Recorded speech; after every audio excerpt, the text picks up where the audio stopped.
Welcome to ప్రజా news channel. ముందుగా bulletin లోని హెడ్లైన్స్ చూద్దాం. విశాఖ ఉత్తర నియోజకవర్గ వైకాపా అసెంబ్లీ అభ్యర్థి కేకే రాజు శుక్రవారం విశ్వతేజ స్కూల్ను సందర్శించారు. పిఠాపురంలో అక్రమంగా తరలిస్తున్న 17 కోట్ల విలువైన బంగారాన్ని గుర్తించిన ఫ్లయింగ్ స్క్వాడ్ అధికారులు తక్షణమే శ్రీ సిటీలో కంపెనీ ఏర్పాటుకు ఇచ్చిన అనుమతులు రద్దు చేయాలని ఆయన డిమాండ్. గత ఎన్నికల సమయంలో జగన్ ఇచ్చిన హామీలు ఎందుకు అమలు చేయలేదని షర్మిల ప్రశ్నించారు. ప్రజల భూములపై జగన్ పెత్తనం ఏంటని చంద్రబాబు ఆగ్రహం వ్యక్తం. ప్రస్తుత దుస్థితికి కారణం చంద్రబాబే అని తెలిసిన ప్రజలను తప్పుదోవ పట్టించేందుకు పచ్చ మీడియా విషం చిమ్ముతుంది అని వైసీపీ మహిళా నేత వాసిరెడ్డి పద్మ. బూతులు తిట్టే ప్రభుత్వాన్ని కాకుండా గోతులు పూడ్చే ప్రభుత్వాన్ని ఎన్నుకోవాలని పవన్ పిలుపునిచ్చారు. ల్యాండ్ టైటిలింగ్ యాక్ట్ పై ప్రతిపక్షాల విమర్శలపై సీఎం స్పష్టత. విశాఖ ఉత్తర నియోజకవర్గం వైకాపా అసెంబ్లీ అభ్యర్థి కేకే రాజు శుక్రవారం విశ్వతేజ స్కూల్ సందర్శించారు. ఇటీవల 10వ తరగతి పాస్ అయిన విద్యార్థులను వాళ్ల తల్లిదండ్రులు అభినందించారు. విశాఖ ఉత్తర నియోజకవర్గ వైకాపా అసెంబ్లీ అభ్యర్థి కేకే రాజు శుక్రవారం విశ్వతేజ స్కూల్ను సందర్శించారు. ఇటీవల 10వ తరగతి పాస్ అయిన విద్యార్థులను వాళ్ల తల్లిదండ్రులు అభినందించారు. ఈ కార్యక్రమంలో స్కూల్ డైరెక్టర్ భాస్కర్రావు మాట్లాడుతూ గత 39 సంవత్సరాలుగా ఉత్తర నియోజకవర్గం 42వ వార్డు రైల్వే న్యూ కాలనీ పరిధిలో విద్యా సంస్థ నిర్వహిస్తూ అనేక మందిని ఉన్నత స్థానాలకు తీసుకువెళ్లామని అన్నారు. విద్యా సంస్థలకే తలమానికంగా నిలిచిన విశ్వతేజ విద్యా సంస్థలను నమ్మి తమ పిల్లల బంగారు భవిష్యత్తుకు బాట వేసుకున్న తల్లిదండ్రులకు విద్యా సంస్థ యాజమాన్యం తరపున కృతజ్ఞతలు తెలిపారు. ఈ కార్యక్రమంలో ప్రిన్సిపాల్ సునీత, కార్పొరేటర్లు ఆళ్ల లీలావతి శ్రీనివాస్, కేవీఎన్ శశికళ, దుప్పలపూడి శ్రీనివాస్, యువజన విభాగం అధ్యక్షుడు ఆళ్ల శివగణేష్, గంగా మహేష్, అంబటి శైలేష్ తదితరులు పాల్గొన్నారు.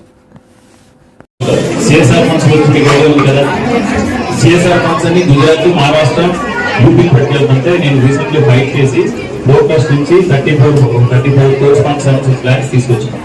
సిఎస్ఆర్ ఫండ్ మీరు ఇక్కడ వ్యాపారం చేసి మీకు లాభాలు సంపాదించి మీరు ఎక్కడ గుజరాత్కి ఎక్కడ పట్టుకెళ్తున్నా 34,70,00,000 సిఎస్ఆర్ ఫండ్ తీసుకొచ్చి ఇప్పుడు ఇంకా వైడింగ్ చేస్తున్నాం.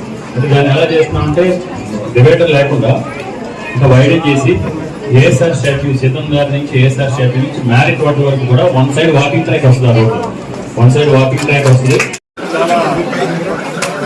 శుభదినం. ఈరోజు మనందరం అందరికీ కేకే రాజు గారికి కోఆపరేట్ చేయవలసిందిగా నేను కోరుకుంటూ కేకే రాజు గారు మా గురించి మాట్లాడవలసిందిగా కోరుకుంటున్నాను. అందరికీ నమస్కారం.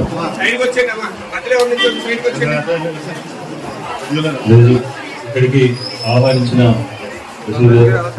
స్కూల్ యజమానికి, టీచర్స్కి, ప్రతి ఒక్కరికి కూడా పేరుపైన హృదయపూర్వక ధన్యవాదాలు.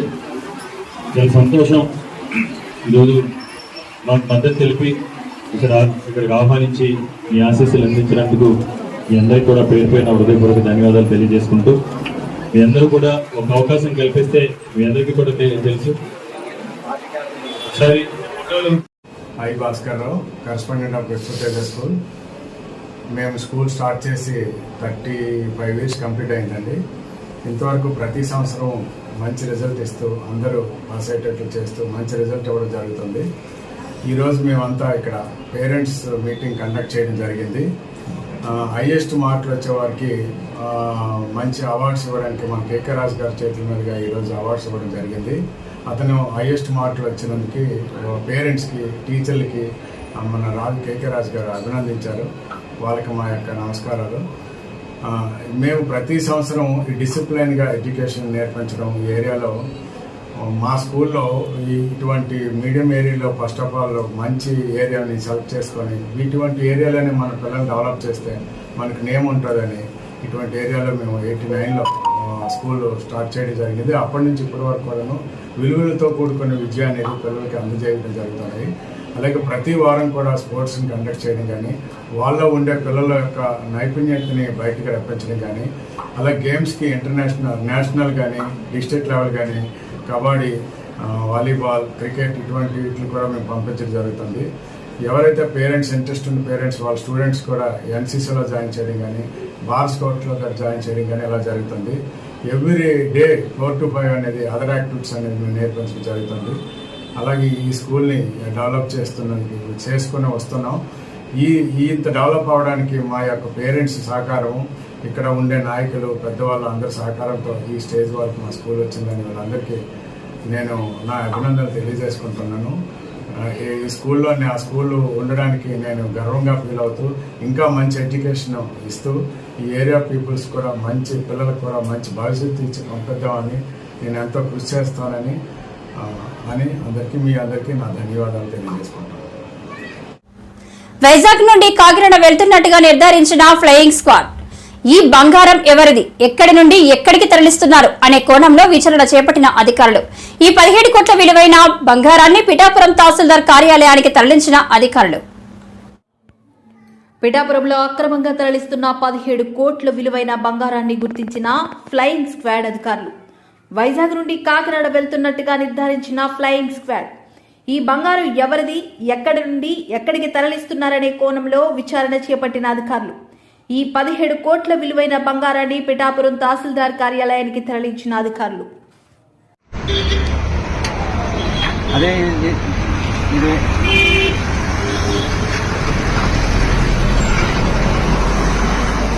ఇది ఒకటి సార్, ఇంకోటి ఇది ఇప్పుడు చూసినాము. ఇన్వాయిస్, జిఎస్టీ ఇన్వాయిస్ అన్ని ఉన్నాయి సార్. దీనికి ఈ ఇన్వాయిస్లు ఇందులో ఉన్నాయి కరెక్ట్ కాదా అని చూడాలి. మన కూడా సిగరెట్ ఇన్వాయిస్ ఉంది కదా, జిఎస్టీ పట్టు. Okay sir, okay sir.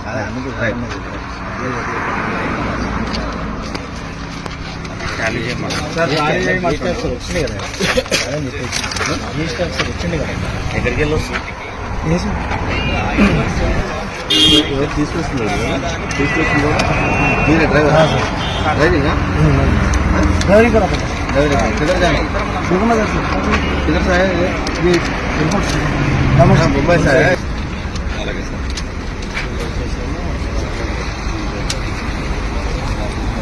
ఇక్కడే ఉన్నాం సార్. ఇంక ఇప్పుడే ఎఫ్ఎస్టీ టీమ్ లోకల్ పోలీస్ వచ్చారు సార్. అప్ప చెప్పి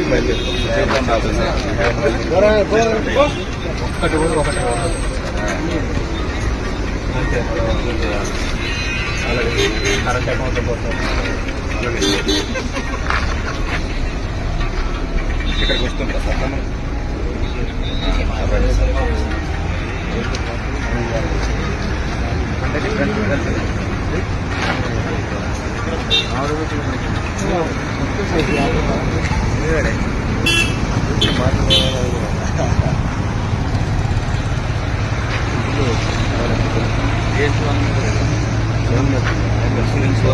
సెపరేట్ వెహికల్ ఉంటుంది.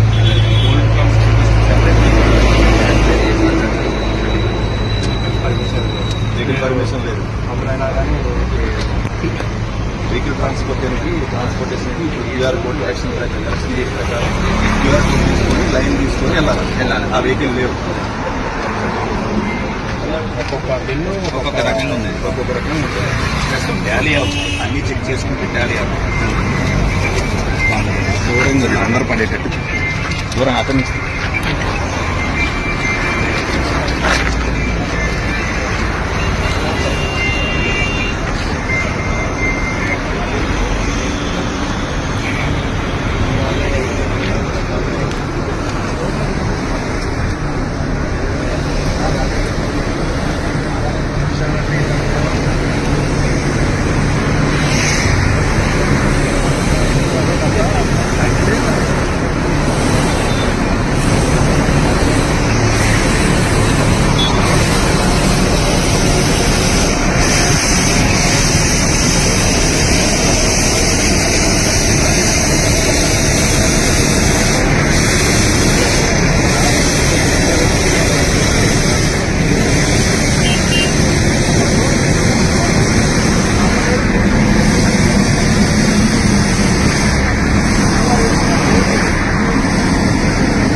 अरे बताओ ना भाई, हमारा नहीं है ना।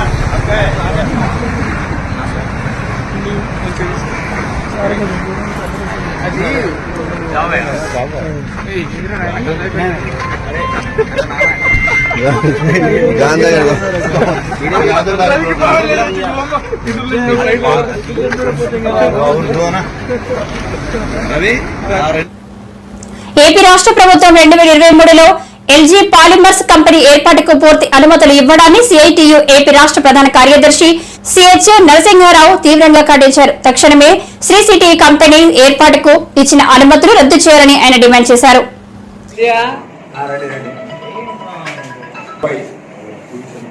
మే 7వ తేదీన 4 ఏళ్ల క్రితం విశాఖలో ఉన్నటువంటి గోపాలపట్నం ఎల్ఈ పాలిమర్స్ లో స్టెరైన్ లీక్ వల్ల 12 మంది అప్పటికప్పుడు చనిపోయారు.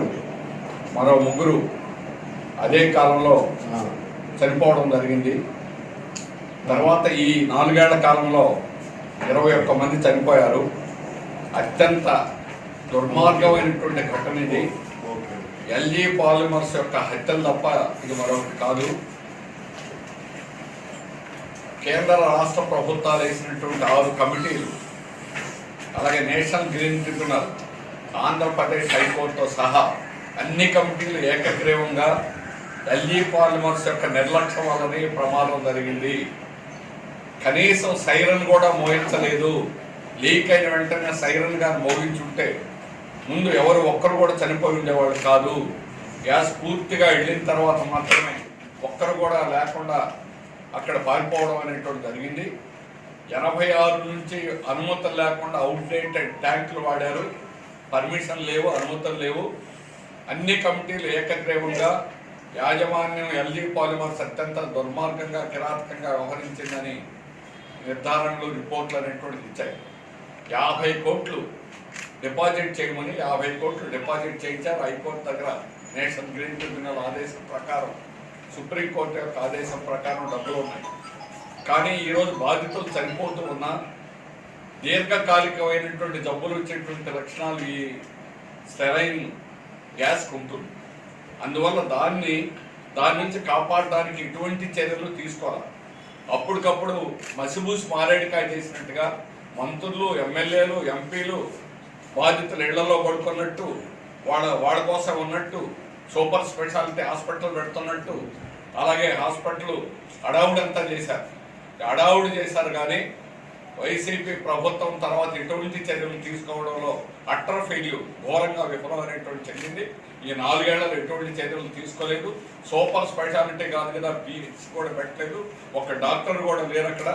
ఆ విధంగా పూర్తి నిర్లక్ష్యం రాష్ట్ర ప్రభుత్వం వ్యవహరించింది, దుర్మార్గంగా వ్యవహరించింది. ఇప్పటికైనా చర్యలు అనేటువంటి తీసుకోవాలి. సూపర్ స్పెషాలిటీ హాస్పిటల్ అక్కడ పెట్టాలని డిమాండ్ చేస్తున్నాం. కానీ ఈరోజు రాష్ట్ర ప్రభుత్వం ఏం చేసిందంటే, ఇదే ఎల్జీ పాలిమర్స్ యాజమాన్యానికి శ్రీ సిటీ, ఈరోజు తిరుపతి జిల్లాలో శ్రీ సిటీలో మళ్ళా ఇదే కంపెనీకి అనుమతులు ఇచ్చి అక్కడ పెట్టడానికి ఇవ్వడం అనేది ఎల్జీ పాలిమర్స్ సన్మానం చేయడం తప్ప ఇంకోటి కాదు. ఇది దుర్మార్గమైనటువంటిది. తప్పుడు పనులు చేసి ఆంధ్రప్రదేశ్ ప్రచార పర్వంలో షర్మిల క్షణం తీరిక లేకుండా ఉన్నారు. గత ఎన్నికల సమయంలో జగన్ ఇచ్చిన హామీలు ఎందుకు అమలు చేయలేదని ప్రశ్నించారు. సంపూర్ణ మద్యపాన నిషేధం ఎందుకు అమలు కాలేదని, వివిధ బాండ్ల పేరుతో ప్రజల ప్రాణాలతో చెలగాటమాడుతున్నారని తీవ్ర స్థాయిలో విరుచుకుపడ్డారు. అన్ని మాటలు సాగడానికి కొట్టుకుపోయాయి, ఇచ్చిన మాటలన్నీ సాగడానికి కొట్టుకుపోయాయి. మరి ఎందుకు వీళ్ళకి ఓట్లు? అధికారం ఇస్తే అధికారాన్ని దేనికి ఒప్పుకుంటున్నారు?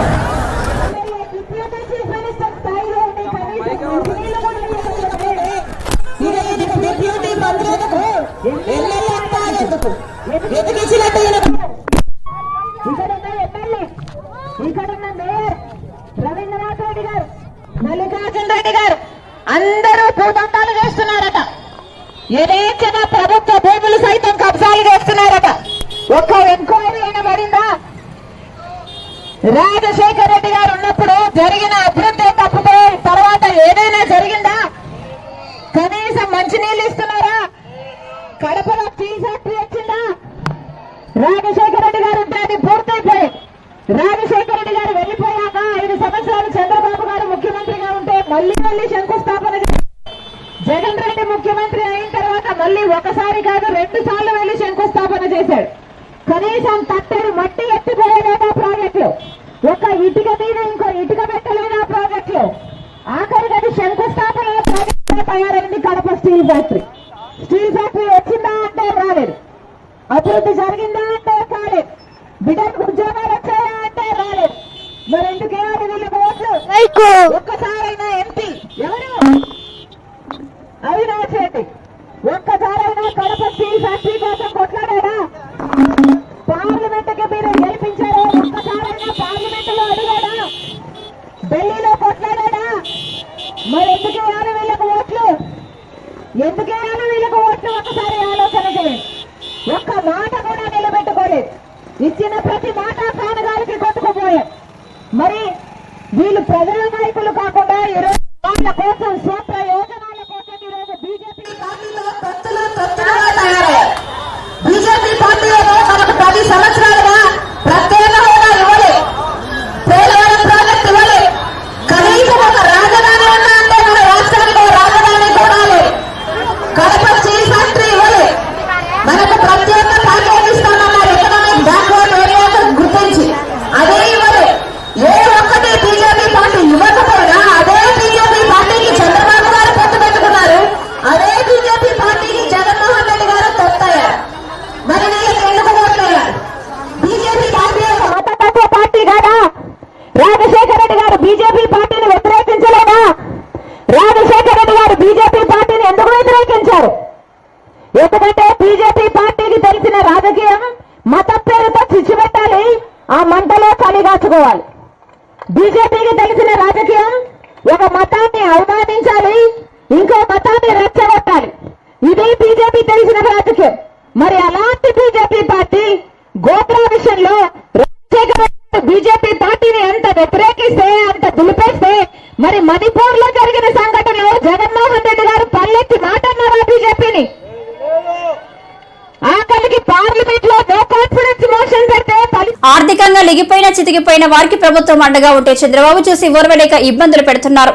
ప్రస్తుత దుస్థితికి కారణం చంద్రబాబే అని తెలిసినా ప్రజలను తప్పుదోవ పట్టించేందుకు పచ్చ మీడియా విషం చిమ్ముతుందని వైసీపీ మహిళా నేత వాసిరెడ్డి పద్మ అన్నారు.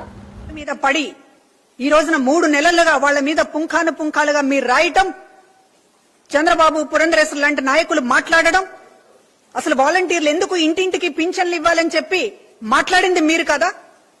ఎలక్షన్ కమిషన్ మీద ఒత్తిడి తీసుకొచ్చి బీజేపీ తమ జేబులో ఉందన్నట్లుగా కేంద్ర ప్రభుత్వంతో కూటమి కట్టాము కనుక ఎలక్షన్ కమిషన్ మా మాట వినాల్సిందే అనేటటువంటి పద్ధతిలో ఎన్నికల కమిషన్ మీద పదే ఒత్తిడి తీసుకొచ్చి బ్లాక్మెయిల్ చేసినట్లుగా వాళ్ళని వాలంటీర్ల మీద లేనిపోని కట్టుకథలు చెప్పి తప్పుడు ఆధారాలు చూపించి ఈ రోజున ఇంటింటికి పెన్షన్లు ఇవ్వకుండా ఆపింది చంద్రబాబు కాదా? ఎలక్షన్ కమిషన్ కి మాత్రమే కాదు, హైకోర్టులో సుప్రీంకోర్టులో తన జేబు మనిషి అయినటువంటి నిమ్మగడ్డ రమేష్ తోటి పిటిషన్లు వేయించి ఇవాళ పెన్షన్లు అందుకుంటున్నటువంటి వృద్ధులకి ఆపేసి ఈ రోజున మీరు ముసలి కన్నీరుకి ఎలా కారుస్తారు? ఈ రోజున పండుటాకుల్ని బలి తీసుకుంటున్నాడు జగన్మోహన్ రెడ్డి అని ఎలా మాట్లాడతారు? పండుటాకుల మీద మళ్లీ పగ అనేటటువంటి పద్ధతిలో బ్యానర్ ఐటమ్స్ ఎలా రాస్తారు? 5 ఏళ్లుగా పండుటాకులు, 5 ఏళ్లుగా వృద్ధులు ఇంట్లో కూర్చుని చక్కగా చిరునవ్వుతో వాలంటీర్ వచ్చి పెన్షన్ అందిస్తుంటే సుఖంగా తమ మనవడే ఇంటికి పంపిస్తున్నాడనేటటువంటి ఆనందంతో అవ్వాతాతలు ఉన్నది నిజం కాదా? 5 ఏళ్లలో వాళ్ళని నెత్తిన పెట్టుకుని అవ్వా తాత అని ప్రేమగా ఒక మనవడు పిలిచినట్టుగా పిలిచి వాళ్ళని ఇంట్లో కూర్చోబెట్టి పెన్షన్ అందిస్తే మీరు ఈ రోజున మీ పరిపాలన ఎంత దుర్మార్గంగా ఉంటుందో ఇంతకంటే ఉదాహరణ ఒకటి కావాలా? చంద్రబాబు ముఖ్యమంత్రిగా అధికారంలో ఉన్నన్న నాళ్లు వాళ్ళకి నామమాత్రంగా 200 నుంచి చివరికి ఏదో ఎన్నికల ముందు కేవలం 1000 రూపాయలు పెంచి దానికి కూడా క్యూల్లో నిలబెట్టి బయటకు తీసుకొచ్చి బ్యాంకుల దగ్గర లేకపోతే మరొక చోట ఆఫీసుల దగ్గర వాళ్ళని పడిగాపులు పడేటట్లు చేసి ఊళ్ళో కొంతమందికి పెన్షన్ కావాలంటే ఇది తీసుకుంటున్నటువంటి వాళ్ళల్లో ఎవరో ఒకళ్ళు చచ్చిపోతే అప్పుడు నీ పేరు రాస్తామని చెప్పి ఎటకారాలాడి ఈ రోజు మీరు ముసలి వాళ్ళ మీద ప్రేమ ఉన్నట్లుగా మాట్లాడుతున్నారు. ఈ రాష్ట్రంలో 5 ఏళ్లుగా అవ్వా తాతలు వృద్ధులు ఎటువంటి కష్టం లేకుండా నిజానికి ఒక సుఖంగా బతికింది ఈ 5 ఏళ్లలోనే. మీ కాలంలో చంద్రబాబు హయాంలో ముసలి వాళ్లకు ఒక నరకం, ప్రతి పనికి ఆఫీసుల దగ్గర పడిగాపులు పడేటట్లు చేసి ఈ రోజున 5 ఏళ్లుగా సుఖంగా ఉన్నటువంటి వృద్ధుల్ని మళ్లీ ఈ రోజున రోడ్డు మీదకు తీసుకొచ్చింది చంద్రబాబు మనుషులు. చివరికి పురంధరేశ్వరి కూడా ఎన్నికల కమిషన్ కి లేఖలు రాసి బూతులు తిట్టే ప్రభుత్వాన్ని కాకుండా గోతులు పూడ్చే ప్రభుత్వాన్ని ఎన్నుకోవాలని పవన్ పిలుపునిచ్చారు. నాకేమీ కొడాలి నానిని తిట్టాలని లేదు, కానీ ప్రజాస్వామ్యానికి విఘాతం కలిగిస్తే నేను సొంత రక్తానికైనా ఎదురు తిరుగుతాం అని అన్నారు.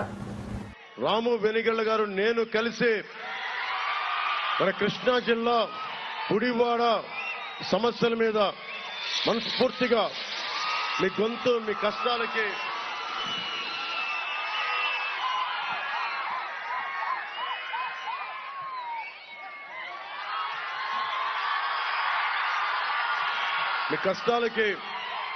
గళ వినిపిస్తాం.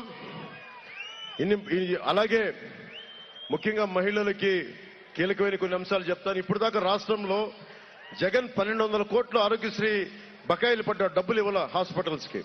అందుకని ఇవన్నీ ఆలోచించి ప్రతి కుటుంబానికి 25 లక్షల రూపాయల హెల్త్ ఇన్సూరెన్స్ ప్రభుత్వమే తీసుకునే బాధ్యత తీసుకుంది కూటమి ప్రభుత్వం. అలాగే మహిళలకి ఉచితంగా 3 గ్యాస్ సిలిండర్లని సంవత్సరానికి ఇవ్వాలి అన్నది బలమైన నిర్ణయం తీసుకున్నాం. అలాగే ఉద్యోగులకి సకాలంలో జీతాలు, పోలీసులకి అలాగే హోంగార్డ్స్ కూడా ప్రత్యేక శ్రద్ధ తీసుకుని హోంగార్డులు పరిస్థితులను కూడా అర్థం చేసుకుని వారికి అండగా నిలబడతాం. రైతాంగానికి కాలువల్లో పుడికలు తీయించడం, అలాగే సాగునీరు, చిన్న చిన్న మైనర్ ఇరిగేషన్ ప్రాజెక్ట్స్ అన్నిటి కూడా నిర్వహణలు సమర్థవంతంగా చేసేలాగా, అలాగే ముఖ్యంగా ఉపాధి అవకాశాలు వచ్చేలాగా, ఇంతమంది యువతకి ఉపాధి అవకాశాలు రావాలంటే బలమైన ప్రభుత్వాలు ఉండాలి, దానికి అండగా ఉంటాం. అలాగే దివ్యాంగులకి ఎక్కడికి వెళ్ళినా సరే పాపం ఇబ్బంది పడతా ఉంటారు. వైసీపీ ప్రభుత్వం దివ్యాంగులు కూడా భయపడద్ది. అలాంటి దివ్యాంగులకి 6,000 రూపాయలు నెలకి కూటమి ప్రభుత్వం అందించబోతుంది. అలాగే ముఖ్యంగా అసలు కంప్లీట్ గా మనకి నడవలేని వాళ్ళు, మంచానికి అతుక్కుపోయిన వాళ్ళ దివ్యాంగులు లాంటి పరిస్థితులకి 15,000 రూపాయలు నెలకి అందించాలని కూటమి ప్రభుత్వం నిర్ణయం తీసుకుంది. అలాగే తలసీమియా లాంటి వ్యాధిగ్రస్తులకి నెలకి 10,000 రూపాయల చొప్పున అందించాలని కూడా కోరుకుంటూ అది బాధ్యత నిర్ణయం తీసుకుంది. మీ అందరికీ వీటన్నిటికంటే మించి పనిచేసే వాళ్ళం, బూతులు తిట్టేవాళ్ళం కాదు. మీరేదైనా తిడితే మాకు పని అవ్వలేదని మీరు తిడితే భరించేవాళ్ళం. అందుకని ఈ బూతులు తిట్టే ప్రభుత్వాన్ని, గోతులు తీసే ప్రభుత్వాన్ని వదిలి గోతులు పూడ్చే ప్రభుత్వాన్ని, బూతులు తిట్టే వాళ్ళని లాగిపెట్టి మోకాళ్ళ మీద కూర్చోబెట్టే ప్రభుత్వాన్ని తీసుకొస్తామని తెలియజేస్తూ, ఆడబిడ్డలకి ధైర్యం, ఆడబిడ్డలకు ఉపాధి అవకాశాలు అందరికీ సమానంగా చూసే బాధ్యత గల ప్రభుత్వం రాబోతుంది కొద్ది రోజుల్లో. దాంట్లో భాగంగా బాలశౌరి గారి గాజు గ్లాస్ గుర్తు మీద మీరు జనసేన పార్టీ మీద ఎంపీ అభ్యర్థిగా పోటీ చేస్తున్నారు. సోదరులు వెనిగళ్ల రాము గారు తెలుగుదేశం సైకిల్, కొత్త మోడర్న్ సైకిల్, అది కొత్త సైకిల్ మీద వస్తున్నారు. తొక్కుకుండా వెళ్ళిపోతారు, విజయం సాధిస్తారు. బూతులు తిట్టే వాళ్ళని ఆయన ఒంటి చక్రం లేపి మరి కొట్టుకొని ముందుకెళ్తారు. అలాగే ముఖ్యంగా కొనకళ్ళ నారాయణ గారికి, ఆయన అంటే నాకు చాలా ఇష్టం. కొనకళ్ళ నారాయణ గారు అంటే ఆంధ్రప్రదేశ్ విభజన సమయంలో ఎలుగెత్తి లోక్సభలో మాట్లాడితే ఆయన మీద దాడి చేస్తే చాలా మంది ఎంపీలు ఆయన సమస్యలు పడిపోతే ఆయన ఆరోగ్యంగా ఉండాలని ఎప్పుడు ఆయన ఆలోచించాను ఆ రోజుల్లో. ఈరోజు వారు పుట్టినరోజు, ఈ రోజున వారికి